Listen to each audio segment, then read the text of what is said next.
Bismillahirrahmanirrahim. Assalamualaikum warahmatullahi wabarakatuh.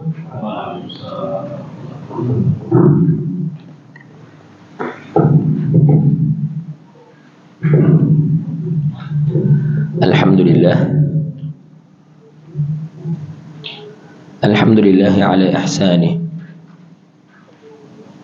Wa syukru lahu ala taufiqi wa imtinani.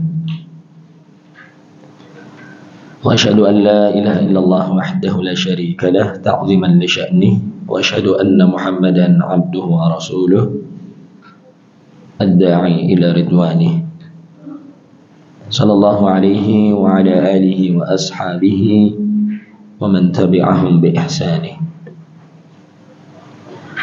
Ya ayyuhalladzina amanu taqullaha haqqa tuqatih wa la tamutunna illa wa antum muslimun, amma ba'd.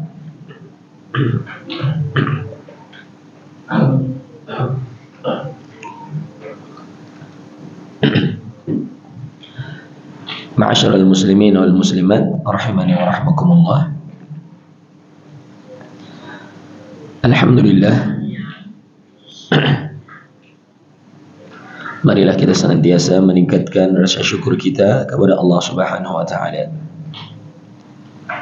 atas limpahan nikmat yang telah Allah Subhanahu wa taala berikan kepada kita, sehingga kita masih bisa melaksanakan kewajiban kita sebagai seorang muslim, kewajiban salat subuh secara berjamaah, dan juga kewajiban talabul ilm, kewajiban belajar ilmu agama. Tentunya kita berharap amalan kita ini diterima di sisi Allah Subhanahu wa taala dan menjadikan sebab dimudahkannya jalan kita menuju ke surga yang kelak. Ma'asyiral muslimin wal muslimat rahimani wa rahmakumullah, kita lanjutkan kembali kajian kita dari membaca kitab Ad-Da'u wad-Dawa karya Imam Ibnul Qayyim rahimahullahu taala. Kita masih membahas tentang pengaruh dosa dan maksiat bagi hati dan badan. Sekarang kita masuk di poin yang ke-15 dari pengaruh dosa dan kemaksiatan bagi hati dan badan. Wa minha anna al-'abda la yazalu yartakibu adh-dhanba hatta yahuna 'alayhi wa yasghara fi qalbihi, wa dhalika 'alamatul halak. فإن الذنب كلما صغر في عين العبد عظم عند الله. Di antara pengaruh dosa dan maksiat, bahwasanya seorang hamba terus-menerus dia melakukan perbuatan dosa sampai dia pun merasakan ringan dosa itu dan merasakan kecil dosa itu di dalam hatinya. Sudah terbiasa, sudah dinormalisasi oleh hatinya. Maka ini adalah merupakan tanda kebinasaan. Karena sesungguhnya dosa setiap kali dianggap kecil di pandangan seorang hamba, maka hal itu akan semakin besar di sisi Allah. Ini pengaruh yang terberat dari perbuatan dosa dan kemaksiatan. Ketika seseorang sudah terbiasa melakukan perbuatan dosa, melakukan kemaksiatan, dia menganggap ini suatu hal yang ringan saja, suatu hal yang kecil saja, maka ini merupakan tanda kebinasaan. Wa qad dzakara al-Bukhari fi sahihihi an Ibnu Mas'ud radhiyallahu anhu qala. Al-Imam Al-Bukhari di dalam sahihnya beliau menyebutkan athar dari Abdullah ibn Mas'ud radhiyallahu taala anhu, di mana beliau mengatakan, innal mu'mina yara dhunubahu ka'annahu fi asli jabalin yakhafu an yaqa alaihi. Sesungguhnya seorang mukmin dia melihat dosa-dosanya seakan-akan dia itu sedang berada di bawah gunung dan dia sangat takut gunung itu akan menimpanya, sebagaimana takutnya dia dosa itu akan mencelakainya. Inilah perangai dan sifat seorang mukmin, takut dengan dosa. Sebaliknya, orang yang fajir, wa innal fajira yara dhunubahu kadhubab waqa ala anfihi faqala bihi hakadha fatara. Dan sesungguhnya orang yang fajir, dia melihat dosa-dosanya seperti halnya lalat yang hinggap di hidungnya. Dia hanya menghalau dengan tangannya, lalat itu pun kemudian terbang. Jadi dia menganggap dosa itu adalah sesuatu yang kecil, sesuatu yang remeh. Justru dengan dia menganggap sesuatu yang kecil, dosa itu dianggap kecil, ini semakin besar di sisi Allah Subhanahu wa taala. Karena dia telah menganggap ini dosa biasa. Dan yang lebih parah lagi, bahkan dia akan menghalalkan dosa itu. Ini yang lebih parah. Dia bahkan akan menghalalkan perkara yang haram. Ini lebih parah lagi. Sehingga seorang mukmin yang sebenarnya adalah seorang mukmin yang tidak pernah meremehkan dosa-dosanya. Dosa itu jangan dilihat kecil besarnya, tapi lihatlah kepada siapa dia durhaka. Dia durhaka kepada Allah Sang Pencipta, Allah yang telah memberikan kepadanya segalanya. Kenapa dia durhakai perintahnya? Kenapa dia langgar larangannya? Tentunya enggak sepantasnya seorang melanggar perintahnya Allah dan bahkan melakukan apa yang terlarang.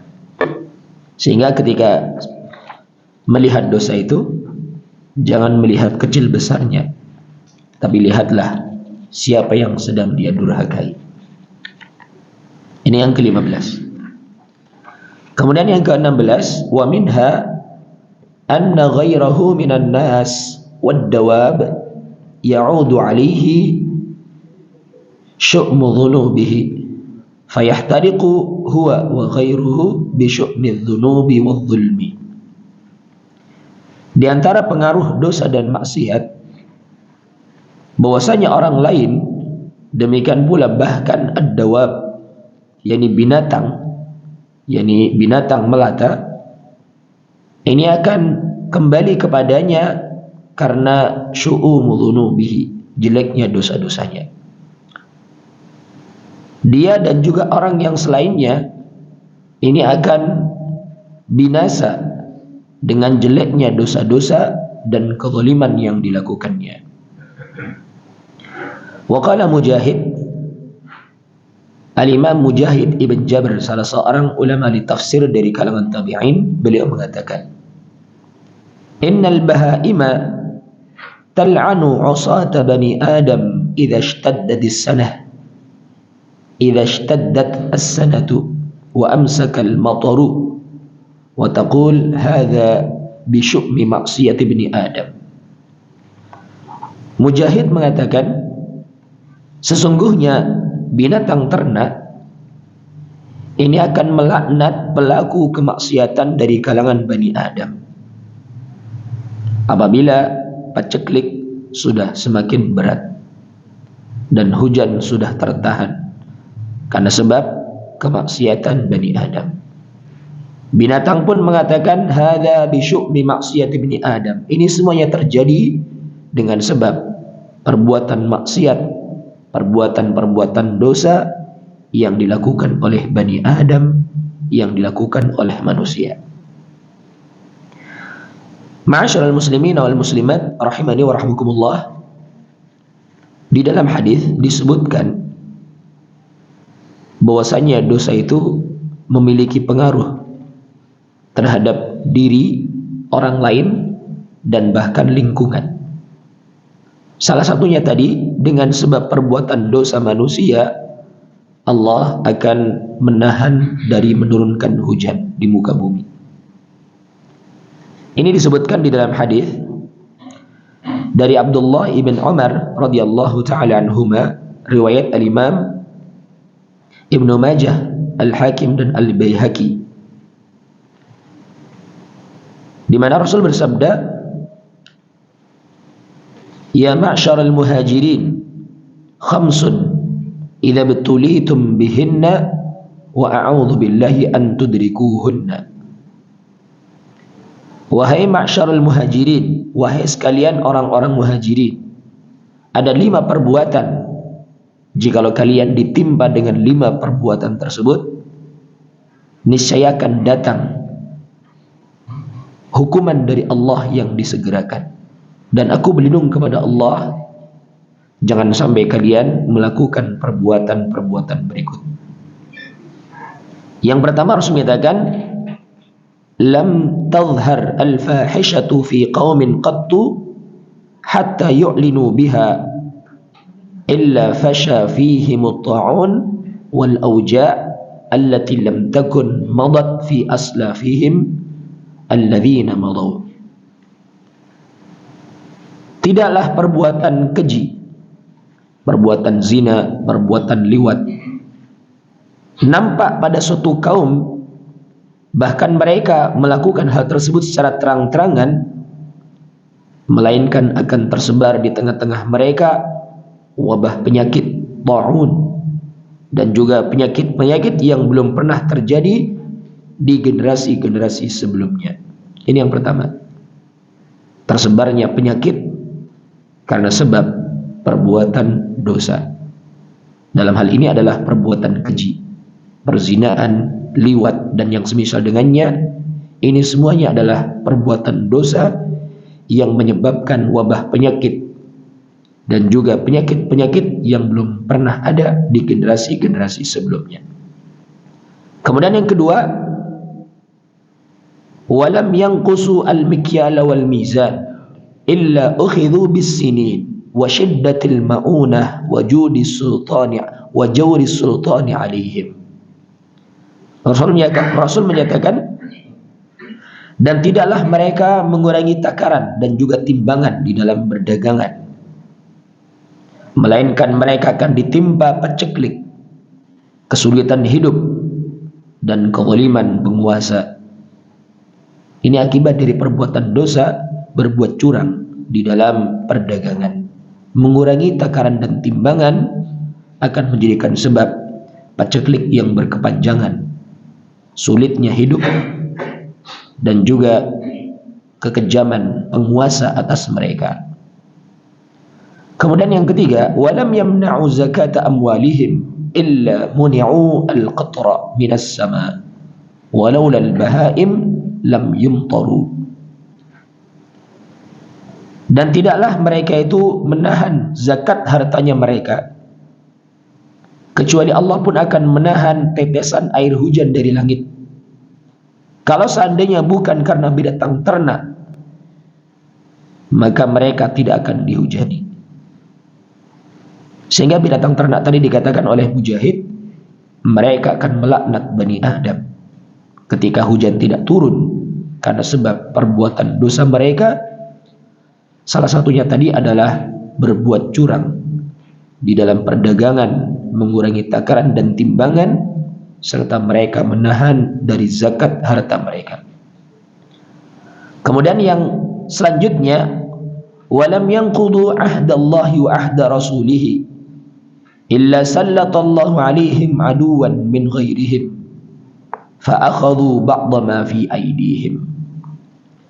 Selanjutnya Rasul menyatakan, dan tidaklah mereka melanggar perjanjian Allah dan Rasulnya, melainkan Allah akan menguasakan atas mereka musuh dari selain mereka.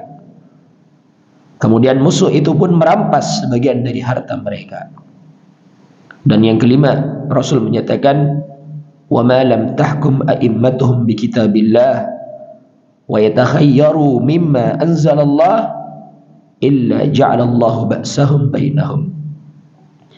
Dan apabila para pemimpin mereka tidak berhukum dengan kitabullah, melainkan mereka memilih selain apa yang Allah turunkan, maka Allah akan menjadikan perselisihan di antara mereka terjadi. Ini beberapa perbuatan dosa Sekaligus Rasul menyebutkan akibatnya yang disegerakan di dunia, hukuman yang Allah timpakan di dunia atas perbuatan dosa itu.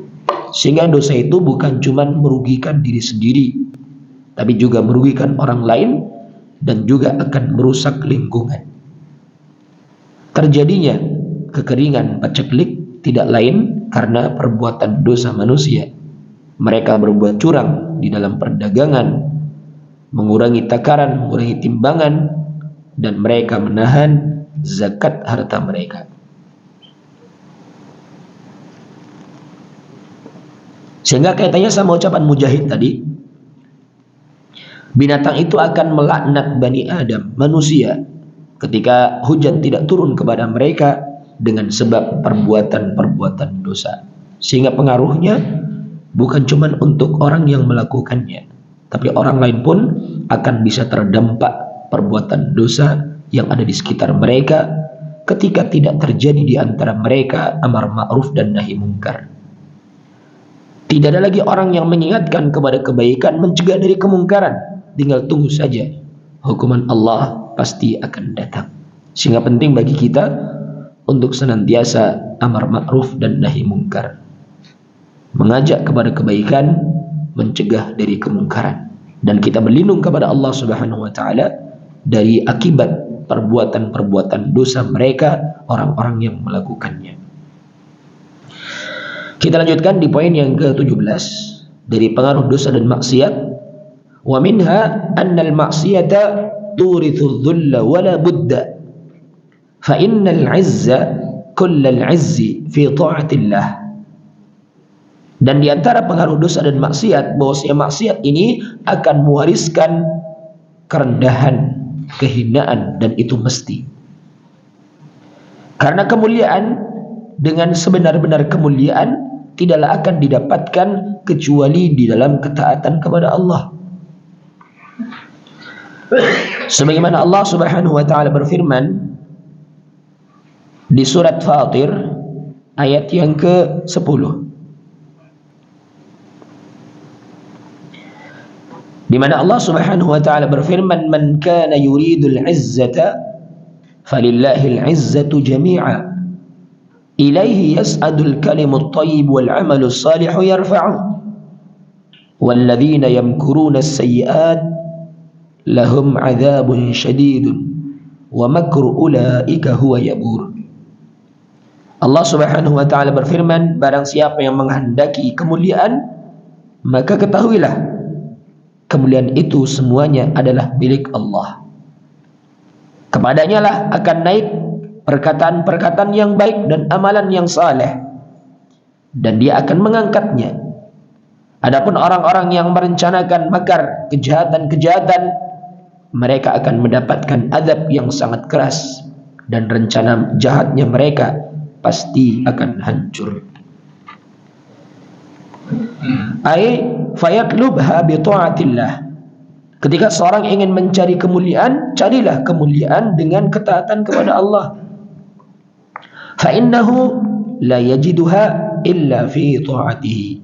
Karena sesungguhnya kemuliaan tersebut tidaklah akan didapatkan kecuali di dalam ketaatan kepadanya. Ma'asyiral muslimin wal muslimat rahimani wa rahmukumullah, banyak dalil yang menunjukkan bahwasanya amalan saleh, kebaikan-kebaikan itu akan melahirkan kemuliaan, baik itu di dunia maupun di akhirat. Di dunia pun kita bisa saksikan secara nyata. Ketika kita melihat orang-orang di sekitar kita adalah orang yang baik, maka orang lain pun akan memuliakannya, akan menghormatinya. Demikian pula ketika kita melihat orang-orang di sekitar kita orang yang jelek, orang yang jahat, maka orang pun akan menghinakannya, merendahkannya. Dan di dalam Al-Quran disebutkan beberapa contoh amalan-amalan saleh. Ketika seorang melakukannya, Allah akan berikan kepadanya kemuliaan. Dalam Al-Hadis juga seperti itu. Semisal contoh salat tahajud, Allah berfirman tentangnya dan menjanjikan kedudukan yang mulia di akhirat kelak bagi mereka orang yang melakukannya. wa minal laili fatahajjad bihi nafilatan lak asa ay yab'atsaka rabbuka maqaman mahmuda.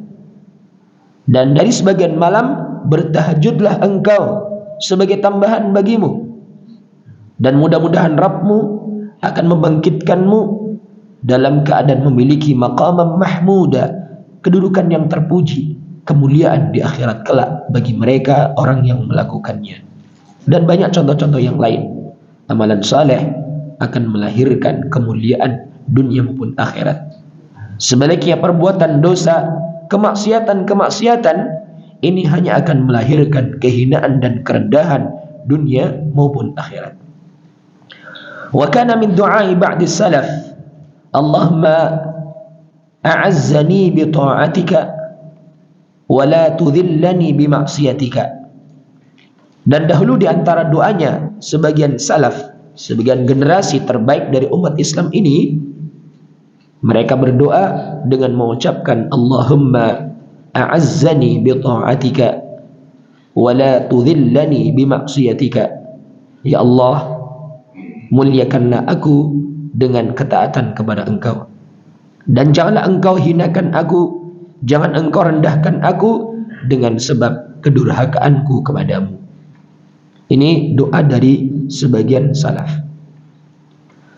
Wa qala Al-Hasan Al-Basri rahimahullahu taala, Al-Imam Hasan Al-Basri rahimahullahu taala, beliau mengatakan, innahum wa in tabtaqat bihimul bighal wa hamlajat bihimul baradhil inna dhillal ma'siyati la yufariqu qulubahum aballahu illa ayyudhilla man asahu.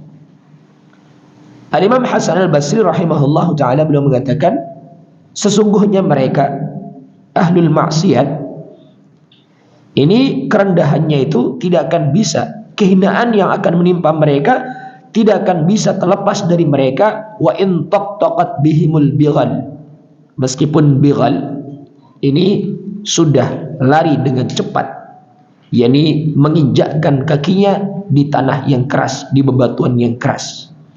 Wa hamlajat bihimul baradhin, demikian pula kuda-kuda sudah lari dengan nyaman di tempat yang bagus.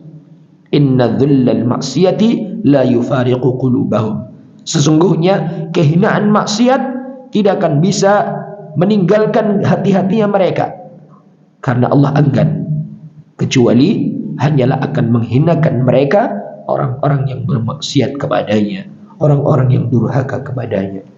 Ini ucapan dari Al-Imam Hasan Al-Basri terkait dengan pengaruh dosa dan maksiat terhadap pelakunya. Demikian pula Abdullah ibn Mubarak rahimahullahu ta'ala, beliau mengatakan di dalam bait-bait syairnya, beliau mengatakan, ra'aitu dhunuba tumitul quluba wa qad yurithu dhulla idmanuha wa tarku dhunubi hayatul qulubi wa khairun li nafsika isyanuha wa hal afsadad din illa al muluku wa akhbaru su'in wa ruhbanuha.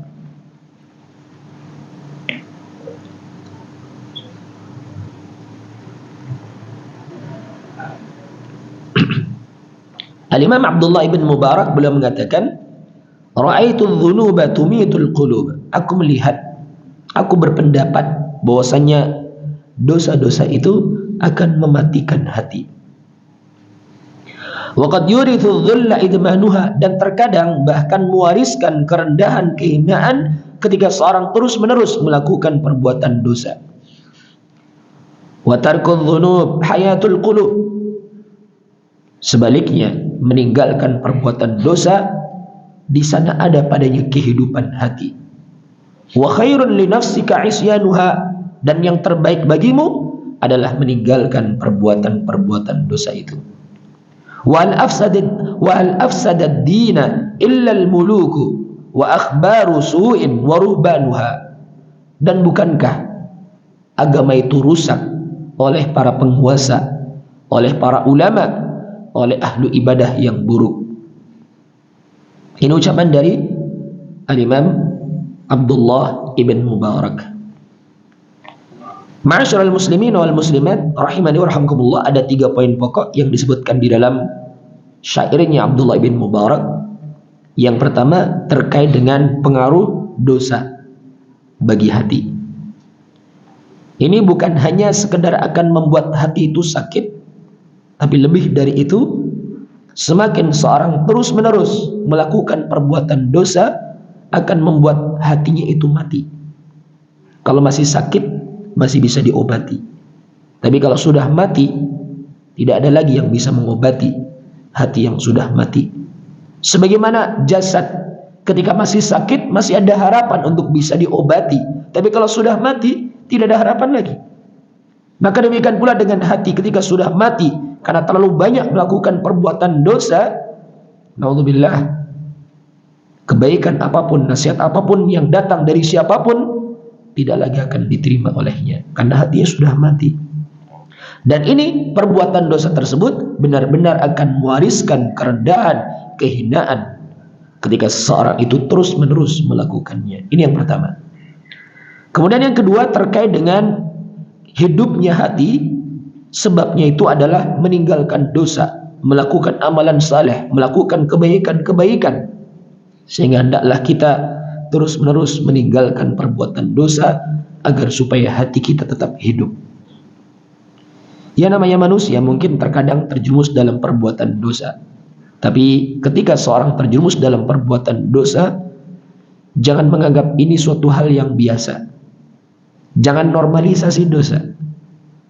Jangan sampai menganggap ini perkara yang ringan, ini perkara yang mudah. Jangan. Akui saja itu sebagai kesalahan kita, itu sebagai perbuatan dosa kita. Kita istighfar kepada Allah, minta ampun kepada Allah.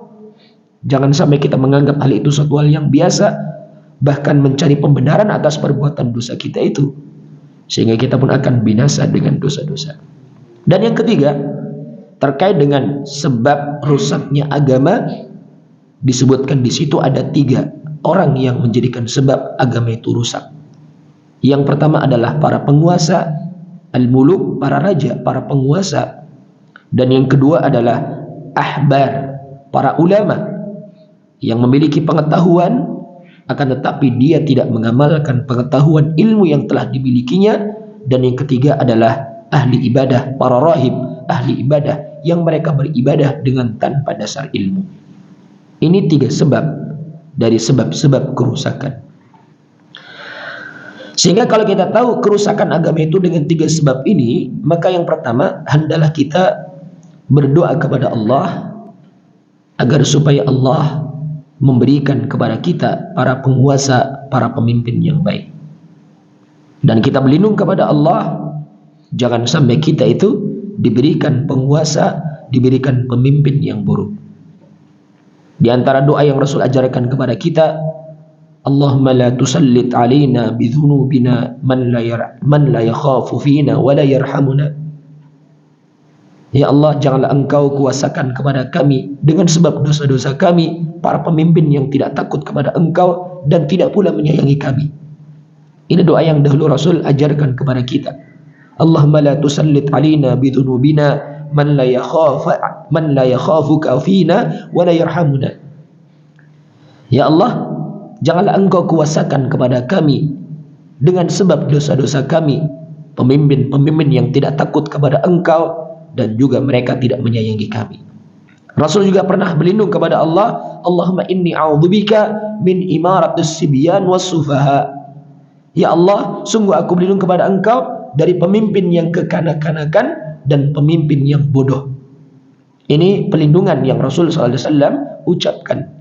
Karena memang bahaya kalau ada seorang pemimpin, dia dalam keadaan masih bersifat kekanak-kanaan, tidak bisa menimbang mana yang baik dan mana yang buruk, akhirnya kebijakannya itu merugikan rakyat. Apalagi pemimpin-pemimpin yang sufaha, pemimpin-pemimpin yang dungu, na'udzubillah, justru mereka akan merusak kebijakan-kebijakannya, tidak akan bisa berpihak kepada rakyat. Ini berlindung kepada Allah dari mereka. Bisa jadi mereka justru akan merusak agama kita. Mereka membuat peraturan yang bertentangan dengan agama kita, agama pun rusak. Dengan sebab tadi, para pemimpin-pemimpin yang imaratus sibyan, yang masih bersifat kekanak-kanakan, dan juga sufaha, para pemimpin yang bodoh, para pemimpin yang dungu. Nauzubillah. Ma'asyiral muslimin wal muslimat rahimani wa rahmakumullah. Oleh karena itu hendaklah kita senantiasa mendoakan kebaikan untuk para pemimpin kita. Sehingga Al-Imam Fudail bin Iyad pernah mengatakan, kalau seandainya aku memiliki doa yang mustajab, aku akan gunakan doa ini untuk para pemimpinku. Ditanya, kok kenapa seperti itu? Karena kalau doa itu baik untuk saya, ini cuma saya yang dapat keutamaannya, dapat manfaatnya. Tapi kalau pemimpin yang baik, kebaikan untuk mereka, mereka jadi baik, rakyat juga bisa menjadi berimbas kebaikan dari kebaikan mereka. Sehingga adalah kita senantiasa mendoakan pemimpin kita dengan doa yang terbaik. Semoga Allah senantiasa membimbing mereka di atas jalan kebenaran. Semoga Allah senantiasa membimbing mereka untuk senantiasa berpihak kepada rakyat kecil, kepada seluruh masyarakat secara umum, sehingga kebijakan-kebijakan mereka tidak merugikan rakyat kecil. Karena ini sungguh sangat berbahaya ketika pemimpin itu adalah pemimpin yang buruk. Ini bukan cuma akan merusak agama, tapi juga akan merusak negeri ini. Ma'asyiral muslimin wal muslimat rahimani wa rahmukumullah. Kemudian di antara sebab kerusakan yang lainnya disebutkan dalam syair tadi itu adalah ahbar dan juga ruhban. Ahbar itu adalah para ulama, ulama yang ulama yang jelek, ulama yang mereka memiliki ilmu tapi tidak mengamalkan ilmunya. Nauzubillah. Di hari ini banyak orang-orang yang sudah dikatakan sebagai ulama, sudah ditokohkan, tapi mereka hanyalah menjilat para pemimpin-pemimpin, tidak pernah memberikan nasihat kepada mereka. Maka ini ulama-ulama yang ulama yang buruk. Inilah sebab kerusakan agama ini. Bani Israel dahulu, mereka terjerumus ke dalam kesyirikan. Ini karena sebab ulama-ulamanya mereka lebih taat dengan para ulama mereka, lebih taat kepada para rahibnya mereka, ahli ibadahnya mereka dalam urusan-urusan yang tidak sesuai dengan perintahnya Allah maupun Rasulnya. Sehingga Allah Subhanahu wa taala mengatakan, ittakhadhu ahbarahum wa ruhbanahum arbaban min dunillah. Mereka Bani Israel menjadikan ahbar-ahbarnya mereka, menjadikan ulama-ulamanya mereka dan rahib-rahibnya mereka sebagai sesembahan selain daripada Allah. Ketika ayat ini turun, ada seorang sahabat yang sebelumnya Nasrani, kemudian belum masuk Islam. Tentunya masih ada pengaruh-pengaruh Nasraninya, sehingga beliau pun membantah ayat tersebut dengan mengatakan, kami enggak pernah menyembah kepada rahib kami, kami enggak pernah menyembah kepada pendeta-pendeta kami. Maka Rasul menyatakan, bukankah innahum lam yakunu ya'budunahum walakinnahum kanu idza ahallu lahum syai'an istahalluhu wa idza harramu alaihim syai'an harramuhu. Mereka memang betul tidak beribadah, maksudnya dengan menyembah, bukan, tapi mereka terjerumus dalam syirkut ta'ah. Ketika mereka menghalalkan sesuatu, mereka tidak mau menghalalkannya. Maksudnya ketika mereka menghalalkan perkara yang Allah haramkan, maka mereka pun menghalalkannya.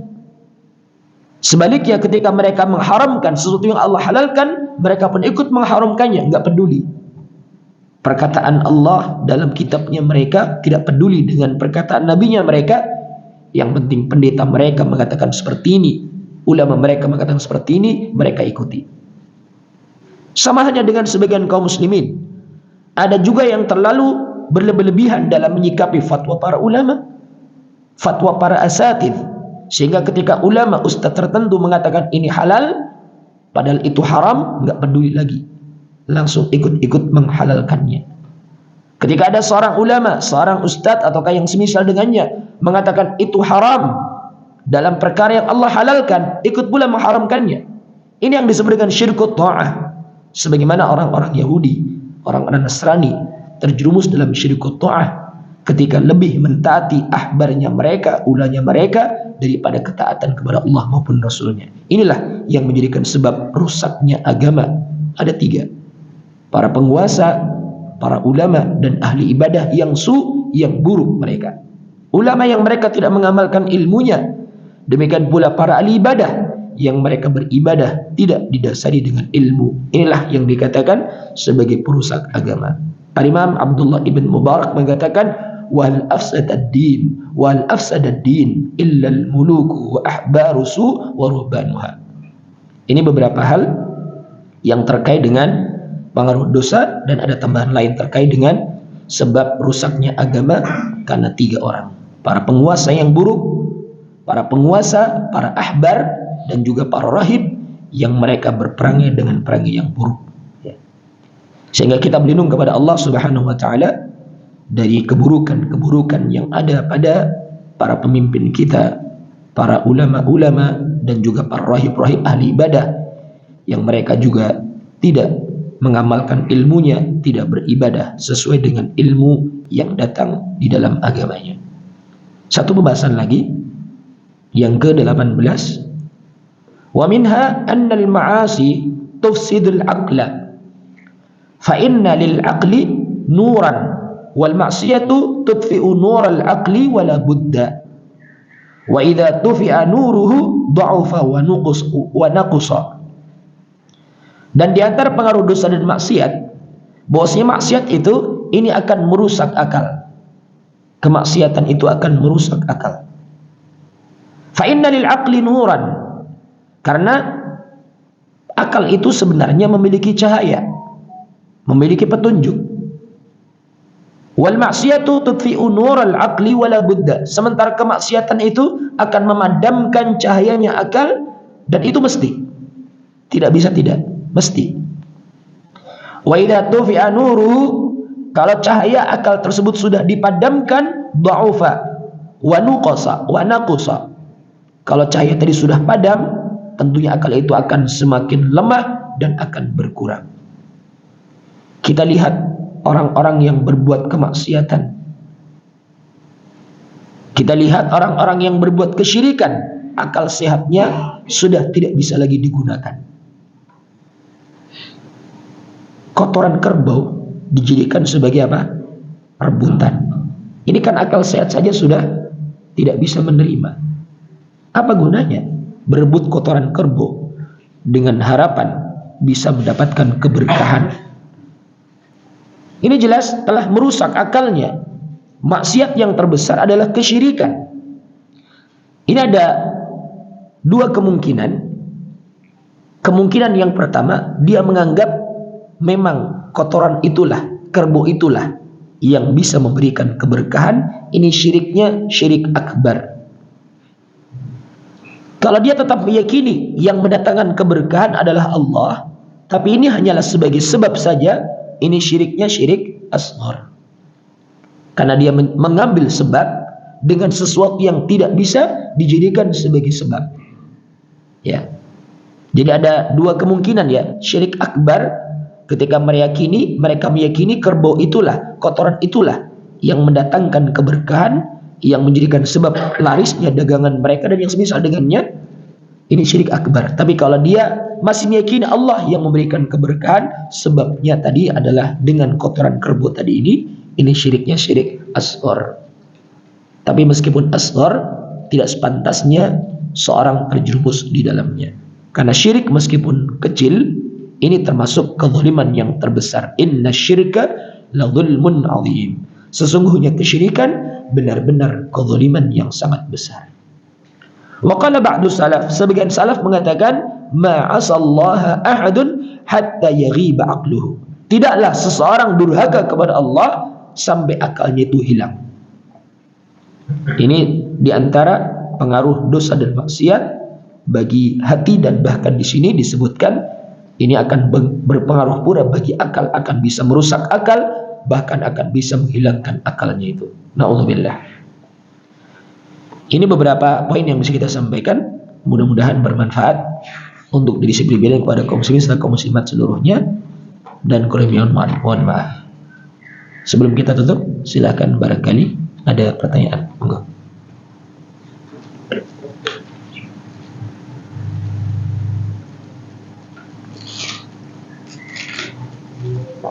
Kalau tidak ada, kita cukupkan dengan kafaratul majlis.